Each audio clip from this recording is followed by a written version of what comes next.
In the car coming down here, I was talking to my wife and to Dean Mitzel.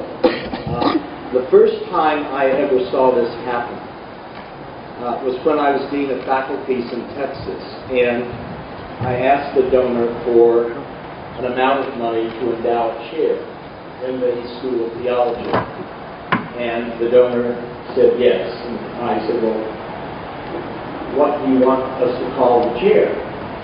And he said, I want you to call the chair after the first person who's going to hold the chair.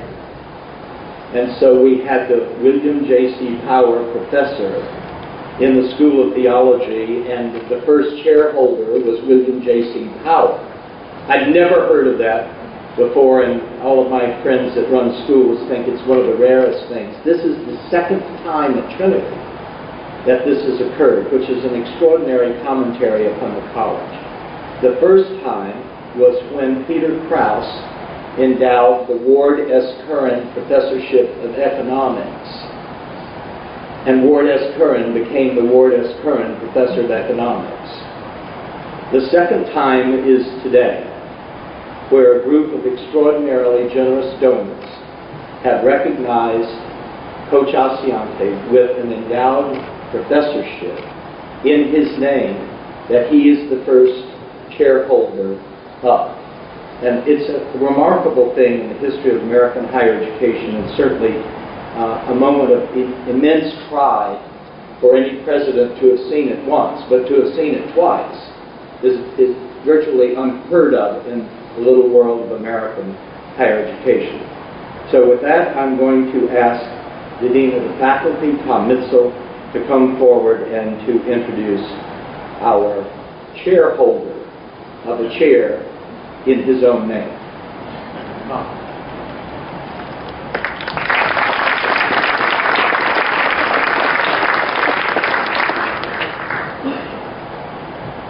I was chatting with Paul a few minutes ago, and I told him that everything I've always ever done as a dean or an associate dean today makes me the most nervous, because I was one introduced what is quickly becoming a legend.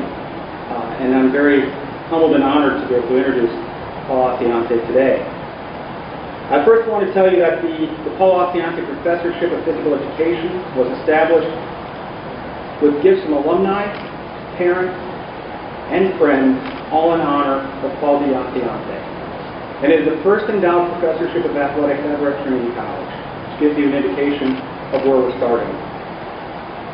And I wasn't quite sure how to begin this particular introduction, so I went through some of Paul's notes in his book, and I found the most apt quote from there. And in there, Paul was talking about getting ready for the national championship, of which he has been present at a few. And he said he was trying to figure out what to say to the team. And it went through his head that anything more than a minute, it becomes forgettable. And I thought that was the best way for me to begin the introduction to Paul. I'll keep this as short as I can. I want to first cover just a couple of accolades that Paul has built as a Trinity College community member. This is his 20th year at Trinity College. He has 14 national championships in 16 years. In 2012 and 13, the team won a championship without a single first-team All-American on the roster. And I'm going to come back to that a little bit later. That says a tremendous amount about his coaching prowess. He was awarded the New England Small College Athletic Conference Coach of the Year and Trinity College Trustee of Excellent Award recipient in 2012. He has the longest winning streak in the history of collegiate sport at 252. Trinity College won its 16th straight association trophy, which is the best dual match record last year, won its 7th consecutive NESCAC championship crown, and appeared in its 17th consecutive College Squash Association National Championship Finals. He was also NESCAC Coach of the Year in 2008 and 2009. So I guess I could ask, what have you done for us lately? Amazing record. But what I wanted to point out was this really only covers a part of what Paul Assaiante does with the Trinity College students. In his book, Run to the Roar, he mentioned, it tells a story of when lions go out hunting. The old lame lion with no teeth hides in the grass and roars as loudly as possible, getting the antelope to run in the opposite direction to what becomes fairly certain death on many occasions. And Paul taught that you should not run from the roar, you should run to the roar. And that's what he teaches his students. And it is amazing that he teaches all of them to confront their fears, not to run from their fears. In an age where everybody wins a trophy, where scores are generally not kept, and the average national grade is a B+, Paul teaches that losing is okay. Given the number of awards that I've just read off, to me that seems a little ironic. But by teaching students that losing is okay, and that you can bounce back from that and become much stronger when it happens, it frees all the students who participate at their top levels with more ease and much more self-confidence. And that's what he's done, and that is what is so important.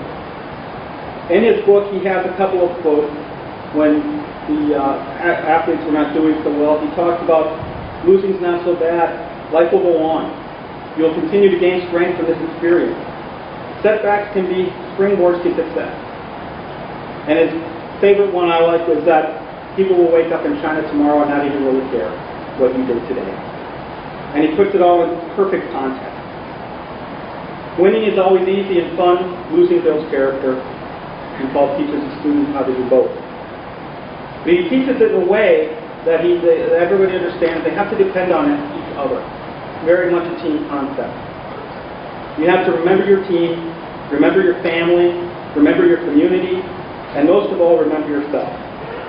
And that goes well beyond the athletics into building overall lifestyle character. And with all of that, I am extremely honored to be a colleague of Paul Assaiante and to be able to introduce him today. And I now ask that you help me welcome the first recipient of the Paul Assaiante Professorship of Physical Education.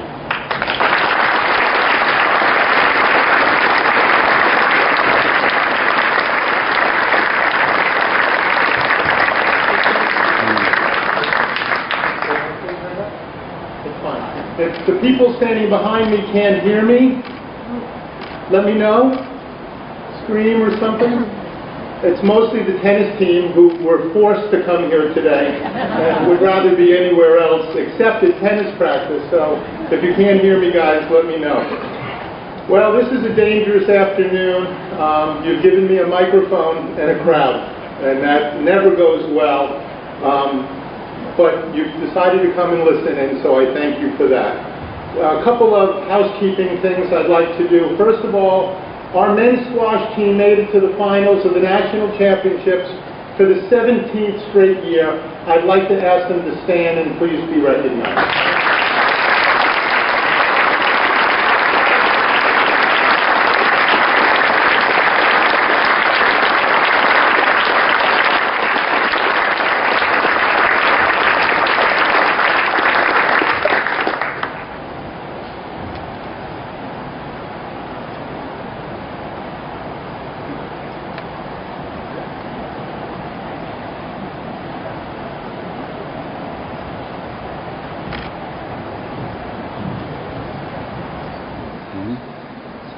The next thing I'd like to do, and it is a huge honor and a privilege to do this, I'd like to introduce you right now to this year's Women's Intercollegiate National Squash Champions.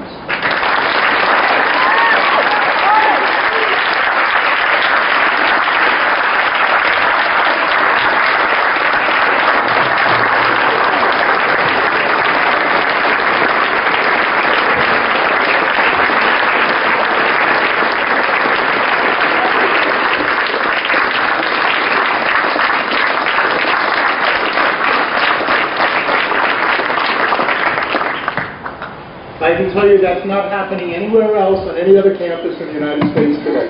Thank you, ladies. This is a celebration of the fact that for the first time in Trinity's history, a professorship has been endowed in the Department of Physical Education and Athletics. And I can tell you that as a humble employee of this college and as a member of that department, it's a very big deal for us. And I want to thank the trustees and Jimmy for allowing this to become an initiative for the college, our first endowed chair in athletics. There will be many, many more to come under Mike Renwick's watch. I have no doubt there'll be plenty more endowed chairs before we're finished. So I cannot tell you how humbling and how much we as a department appreciate this chair. And so thank you very much to the donors and to the friends and the people that have come here today. Confucius said, "He who loves what he does can never find work." That's a beautiful quote. It is my life. For 40 years I've come to work every day, but it's never felt like work. I have felt like the luckiest man alive. I get to touch and be around wonderful young people. I get to work for remarkable people in the college administration. It's a blessing, it's a gift every day of my life. And it's me that should be thanking you for what you do and have done for the college, not the other way around. This is not my day. This is simply a celebration of this wonderful school, an institution that has a vision and recognizes the value of sport, and that those positions should be endowed to take the pressure off of the college so that those funds can be directed elsewhere. Brilliant. That's what this is a celebration of, not the Paul Assaiante Day.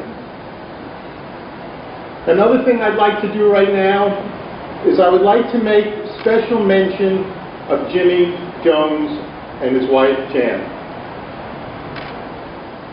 This has been a remarkably successful presidential time for President Jones. It's also been an unbelievably challenging time for President Jones. He has been faced with more challenges than anyone I can think of. I am convinced that anyone that would be a president of a college or university really should be going to see a doctor, because I cannot imagine why anybody would subject themselves to the things that this man has been subjected to over these years. We owe him and Jan a great debt of thanks. A job well done. We will miss you. Thank you very much, Jimmy, for all that you've done.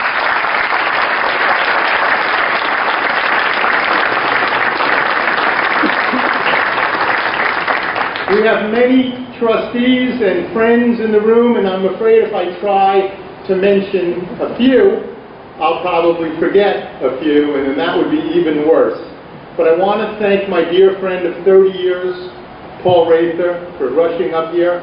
I said, I know you have many things you should be doing other than being here, and he said, that's true, but not that many things that would be fun. So, Paul, thank you for coming up today. Luke, I remember the day that Luke Terry had this room named in his honor in the War Room, and Belinda, Doug Hansel, Tom DiBenedetto, and I'm sure I'm forgetting other trustees, but you know I love you guys. I thank you for everything that you've done, the support. We even have a former chairman of the board of the University of Pennsylvania, George White, here today. This is a big day all the way around. Lastly, I'd like to thank my wife. And for those of you that know Dr. Gosser/Assaiante, and if you've seen her, you are all thinking the same thing I'm thinking, is how could anybody that bright and that beautiful be with that toad? And what was she thinking? And I'm still not sure what she was thinking, but we watched this TV show called Modern Family, and in it there was a little vignette that made me laugh, and it made me think of my bride, and so I thought I would share it with you. Recently on Modern Family, the old man, I can't remember his name, Jay? Thank you, students. Jay is married to the ever-beautiful Sophia Vergara, who holds nothing on my wife. And Sophia was being very snarky. And Jay went up to her and he said, you know, sweetheart, one day you're not going to look the way you look today. One day you're going to lose your curveball. You're not going to be as hot as you are tonight. And she responded to him with the words I dread more than any. She said, sweetheart, by that time, you'll be long gone. When you travel as a part of a book tour, it's very easy for you to actually start to believe that you're special. That, wow, look at me, here I am, I'm speaking to people that are far more successful than me, drive nicer cars than me, are brighter than me, have better futures than me. And so it would be very easy to start to think, well, look at me, aren't I really special? And so one of the things I try to remember as I go around to speak as a part of the Goodman Speakers Bureau team is that you need to look at the irony of life, because by looking at the irony of life, it always brings you back to earth, and it grounds you, and it helps you remember that, hey, you're really not that special. And so I'm going to start and end my words tonight with two ironic stories that you might find humorous. Recently, within the last few years, I got a phone call from Bill Belichick. And he said, would you like to come up and speak to the Patriots? And my immediate response was, of course, I can't think of anyone that is more deserving to come up and speak to the Patriots than me. But in the meantime, I'm thinking, oh my God, what am I going to say to the New England Patriots? So I drive up to Gillette Stadium. Nothing cooler than walking into a stadium like that when it's empty. You've all been in them when they're full, but when they're empty, they're awesome. They're just amazing places. And so I go into the amphitheater under the stadium. Hi, Bill, how you doing? You know, my dear old friend Bill Belichick. And 88 men walk into the room. Each one of them blocks out the sunlight. Wolfork, 6'3", 360. I saw him stuff a football over the goalpost. These guys are dinosaurs. You don't bump into them in the mall. And when I started to talk, within 3 minutes, I know this will come as a surprise to young people, but Gonzalez fell asleep 3 minutes into my speech. So Belichick dropped an F-bomb, and that poor guy stood at attention for the hour and a half that I spoke to the New England Patriots. But as I was looking at them, I realized that, oh my God, I absolutely do not belong here. And essentially nothing I can say to them is going to make one scintilla bit of difference in their lives. And so here I am today, fast forward, in the same situation. 40 years ago when I started coaching at West Point, a 23-year-old head coach who had no right being a head coach at West Point at 23 years old. There was a plaque on the wall from General MacArthur. And that plaque changed my life. And it drove me to do what I'm doing today. And the plaque had a poem on it, if you will, or at least a statement, which said, on the friendly fields of strife are sown the seeds that on later fields will bear the fruits of victory. To me, that was what coaching is all about.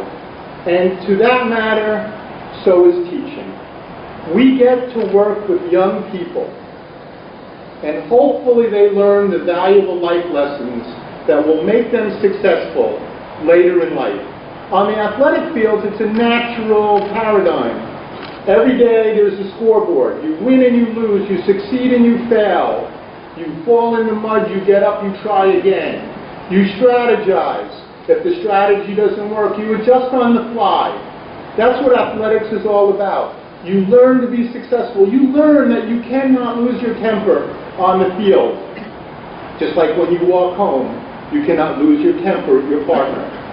These are valuable life lessons, and they happen on athletic fields. And that is why I chose to enter into this profession, and why I now cannot get out of it because I'm too old and nobody would want me to be doing anything else.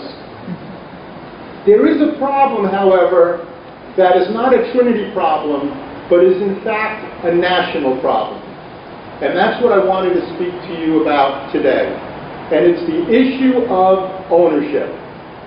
If our young people are not given ownership over their journeys, if they're not given the keys to the car, if they're not being given an opportunity to succeed and to fail, then they cannot learn these valuable life lessons. It cannot happen. And this is the problem, in my opinion, in our culture today. Our young people are not being given enough ownership over their journey.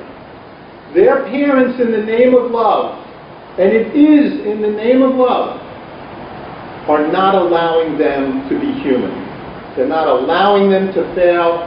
They're not allowing them to make mistakes. trip and stumble. I recently heard our very famous Dr. Randy Lee give a lecture.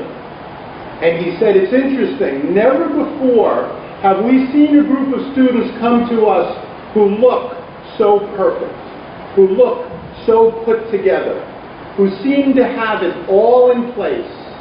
And yet, the first time they are confronted with difficulty or setback, there is a tendency to fall into a million pieces because mom and dad are not here to help them carry the water. This is a systemic problem, in my opinion, across the country. When I talked to Billie Jean King, when I interviewed her for my book, I said, Billie Jean, tell me about ownership. She said, the single most important thing to success. They must own their journeys. She said, when I told my parents I was going to turn pro, my father said, fine. He took a second job, but he didn't attend any more of my tennis matches than they had before because it was my journey. I owned it. They afforded me the opportunity, but in the end, it was all about me. In my opinion, we need to get back to that. There's a famous oboe instructor in New York, the best oboe instructor in the tri-state area. And people from all around the area bring their young prodigal children to him. He meets with the student, and if he deems the child worthy of his attention, what he says to the parent is, I will take your child on under this stipulation. I do not want to see you again until the day of the recital. Imagine that. This is the child's journey. The child must own this. Recently, I spoke at the CEO Club of Boston. Once again, I'm in a room with people far brighter than me, far more successful than me. And one of the gentlemen raised his hands and he said, Coach, I have a question. What do we do about this Generation X group of young people who come to us, and if they're not earning $300,000 by the end of the first year, their thought is, man, there's something wrong with this company. I was blown away by it. Where does this come from? And I said to this gentleman, you are not in the business of education. You've got a bottom line. This is eat or be eaten. This is the workplace. And so my suggestion to you is to beat the hell out of these kids and let the cream rise to the surface because it's the only way they will succeed. But it's upon us as educators to take this responsibility to heart. Because this is the last swing we get at working with these wonderful young people to teach them that it's okay to fail. It's okay to make mistakes. It's okay to be human. It's only through those things that you truly learn and truly move forward to ultimately, on the other end, be successful adults and leaders of this society and this world. Why are we not letting these young people be human? Why are we not letting them fail? Why are we seeing more cheating than we've ever seen in college before? I asked my tennis team this the other day. If you don't know the subject matter, what's so wrong with getting an F? That is, in fact, the correct outcome. Is cheating a better answer? It can't be. But we do. I sit in rooms all the time with professors who sit around and discuss how can we cut down on the amount of cheating that's going on in our class. That is a clash. That is a clash of concepts and sensibilities, and it's beginning at a young age where our children are not being provided the opportunity to develop their own ownership. Recently, I spoke at a Montessori school. Imagine this beautiful building, this beautiful complex of pre-adolescent education. Spectacular complex. And I'm talking to all these young parents, and I ask the question, how many of you in this room could ever conceive of the possibility that your child might not go to college. They looked at me like I had two heads. Are you kidding? Of course my child is going to go to college. My child is going to be the most successful young person in this lineage that is our family. Why? If little Johnny is hitting it on all pistons and just doesn't have the academic firepower, why does that child have to go to college? Why can't that child just be the beautiful human being that they are? My father was my hero. I think about him every day.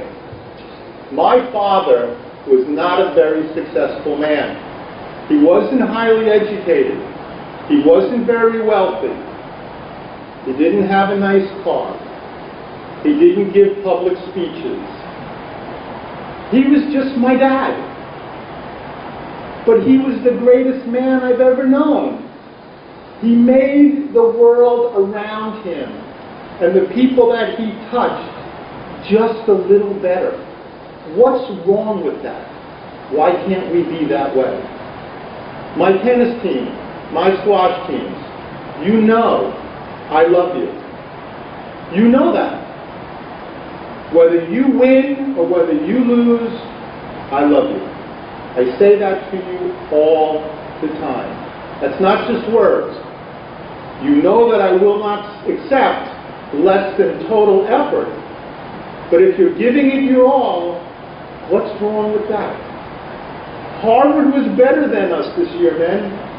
We finished second in the country. We will be back. But what's wrong with that? It's okay. It's okay. One of the interesting things I find as an educator, a 61-year-old educator, is the gap between me and the constituency that I work with widens every day. My pupils will always be the same age, and the distance between them and me gets wider every single day. And it is my opinion, colleagues, I hope I don't offend you by saying this, it's just one man's opinion, but it is my opinion that if we're going to truly teach and help and lead and challenge these young people, we need to find ways to stay relevant. We need to find ways to relate to these young people because we're getting paid a nice salary to work with these young people. Maybe they don't know how to own their journeys. Well, then we have an obligation to get in there and get dirty and help them along. Doctors have to keep up with the changing medical fields all the time. Things advance. Well, now we need to get in there and find out what makes these young people tick. How do they think? What's going on in the dorms at night? What is Twitter? What is Facebook? What is Molly? What in the world are they talking about? If I sit back in my chair, arms folded, and say, "Come to me, I'm in charge," in my opinion, I am failing these young people. It is my belief that I need to reach out and embrace who and what they are and find a way to communicate with them in ways that will allow them to develop and be successful. And it's not easy, and it isn't always pretty. I got an email yesterday from an alum who said, "You know what, Coach? There's a new game going on Facebook where young people video themselves for a minute drinking as heavily as they can. And then they send it around to other people and challenge them to try to outdo each other." And at 61 years old, I'm thinking to myself, who the hell thought that was a good idea? But every one of you young people in this room knows what I'm talking about. You've heard about that game. We need to find out about that game. We need to help them understand that's not a good game. That is what we have to do as educators. And if we don't do that, I think we're letting them down. If I conduct a practice by handing out balls and I say, I'll see you later, either they're going to go through the motions or within minutes there'll be a fist fight on the course. I have to stay and get involved. I have to help them. If we're going to have fraternities or theme houses on campus, we can't simply say, here are the rules, go crazy. But remember, you'll get punished on the other side. That's not good enough. We have to get involved. We have to advise. We have to guide. We have to teach. And maybe the outcome will be more adjusted, adapted people going into the world who can be more successful on the other side. It's our job. We're being paid to do this. Now I'd like to address the students, because today's discussion for me was very difficult. I'm talking to faculty, administrators, and students, and the message is mutually exclusive and not an easy thing to do. And Professor Silk said, please, Paul, remind everybody that this stuff will be in your next book. And it is true. The title of my next book will be Things I Learned Too Late. But I'd like to talk to the students now. Everyone in this room, whether you think so or not, cares about you. You sit around your rooms, you talk about us behind our backs, and that guy's a joker, that guy's a clown, what the hell's going on with this new rule? We care about you. And so I have a couple of pieces of advice for you now. So listen closely. Make good choices. You have no idea how much time and energy we spend trying to clean up after the messes that you make by making bad choices. It's not that hard. You think this is a 4-year opportunity to be idiots, but the day you graduate and you get hired at Credit Suisse, you're going to become this model citizen. It ain't going to happen. Now's the time to start making good choices. All of the social media that you people are involved in is not your friend. Put nothing on Facebook that you wouldn't want your grandparents to see. You think that you can send a dirty picture of yourself to somebody because 30 seconds later that picture is going to disappear. Guess what? It isn't disappeared. It hasn't disappeared. It can be found.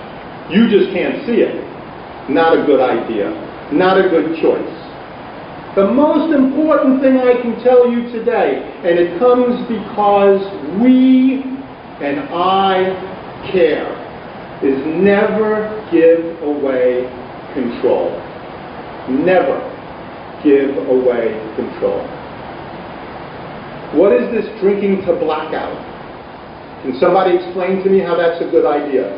You've just given away control. Life is fleeting enough. Why would you leave it in the hands of fate? You can have a good time with 2 beers and accomplish whatever your mission was for the night. Why would you drink to blackout? Why would you get in a car with a group of people that have been drinking? Why would you walk outside at 3 in the morning and talk to a stranger that pulls up and seems like your friend? Why would you walk across campus alone at 4 in the morning and expect there to be a nice outcome? Never give away control. We care about you. We can't protect you from yourselves when you give away control. Live your lives to the fullest. Live your lives like your hair was on fire. Suck the bone marrow out of every minute of your days. But take responsibility for your actions. This is the big boy world. This is the big girl world. If you screw up, stand up and take responsibility for your actions. If you end up getting called into the dean's office, don't sit in the dormitory with your friends and try to line up stories to find a way to outsmart these people. Guess what? You can't do that. Be young adults. You're going to make mistakes. That's why we're here, to help you survive them. But when you make a mistake, stand up to it. Take responsibility. You will find life will be much kinder to you if you do that. We care about you. Please, take care of yourselves out there. Don't give away control. I'm now going to end with my second ironic story. Most of you are falling asleep. Paul has managed to stay awake, which I deeply appreciate, since he is the boss. The tennis team looks like they're mostly awake. So in 2002, I got a phone call from the Boston Red Sox, thanks to my dear friend, Tom DiBenedetto. And they said, you were just selected as the U.S. Olympic Coach of the Year. How would you like to come out and throw out the first pitch at Fenway Park? And my immediate thought was, absolutely, I cannot think of a more deserving person. This is going to be my big day in the sun. So word gets out on campus that Coach Assaiante is throwing out the first pitch at Fenway. Students are coming up to me, Coach, are you practicing throwing? You're loosening up your arm? Have you gone to see the baseball coach? Are you kidding me? I'm a professional athlete, 60 feet 6 inches. I can do this in my sleep. So the day of the game arrives, and it's a cold day in New England. Again, that's an important part of the story. It's a very cold day in New England. How many of you have ever held on to a brand new baseball? Pretty slick, right? Cold day in New England. So the day arrives, we get on the bus, we're going to go up to Fenway Park, the boys are going to get their national championship rings on the field. My daughter, who's a member of a sorority, and her girlfriends have all bought tickets in the bleachers. Why? Because they don't want me to see how drunk they're getting in the bleachers. So they're in the bleachers, we're on the field, we're getting our national championship rings, and man, this is my day in the sun. I can't think of a guy that deserves this more. So we're on the field, and you have no idea how big baseball players are. Jason Varitek is a house. No more Garcia Parra's forearms were bigger than my legs. Kurt Schilling was like 6'11". There's his wife. She's a smoke show. This is where I belong. This is my day in the sun. Now, when they're throwing the ball around, it actually whistles as it goes through the air. And when it hits the glove, it makes a really loud pop. But this is my day, and I know it's going to go well. So this woman comes out, she hands me the ceremonial baseball, gold lettering, Coach Assaiante, squash god, I deserve this moment in the sun. She said, all right, they're going to have the national anthem, and you're going to go out onto the mound and throw out the first pitch at Fenway. Great. My dad would be so proud. So now we're standing there for the national anthem on the first baseline with all my peeps. I'm shivering like a leaf. I'm holding on to the slippery baseball, but this is my day in the sun. They finished the national anthem, the longest rendition in the history of man, and then, ladies and gentlemen, my name is echoing off the Green Monster. Oh my God! Does it get any better than this? I jog out to the mound. I look at Jason Varitek, 60 feet 6 inches away, and I'm thinking to myself, curveball, slider, I don't know, but I'm bringing the heat. Well, at this moment, my drunk daughter and her sorority sisters start chanting my name. So, of course, I'm going to wave to the small people, and as I turn to wave to these kids, there I am on the big screen TV, 90 feet tall. And it is at that moment that I realize that, oh my God, this is not going to be the best day of my life. I turn back to home plate, and I can no longer find Jason Varitek. He's about a mile away. I am struck instantly by some unknown disease where I lose all use of my left arm. Somehow I get this ball out of my hand, and it bounces 7 times before home plate, rolls through a mud puddle. Varitek blocks the ball, runs out to the mound and says, nice pitch, coach. And now I cannot get off the field fast enough. And as I'm running through the box seats, through all these drunk Bostonians, one fellow pats me on the butt and says, that's great, U.S. Olympic Coach of the Year. What the hell is squash? And that seems to sum up my big day in the sun. Now, I, after that, have thrown out 9 more pitches. And Mrs. Assaiante didn't raise the stupid boy, so I learned my lesson. The next time on the mound, my dear friend Jason and I are now going to bond, I beckon to Jason to come a little closer to the mound. Somehow I get the ball all the way to the glove. And as I get off the field, immediately my cell phone rings. and it's my father, and he says, "Son, I am so proud of you, but if Jason Veritek was any closer to you, you could have handed him the ball." So in summation, this is a challenging time, not only at Trinity, but around the world. You young people are so special, but we have an obligation to teach you to own your journey. You have an obligation to listen to us, because we genuinely care about you.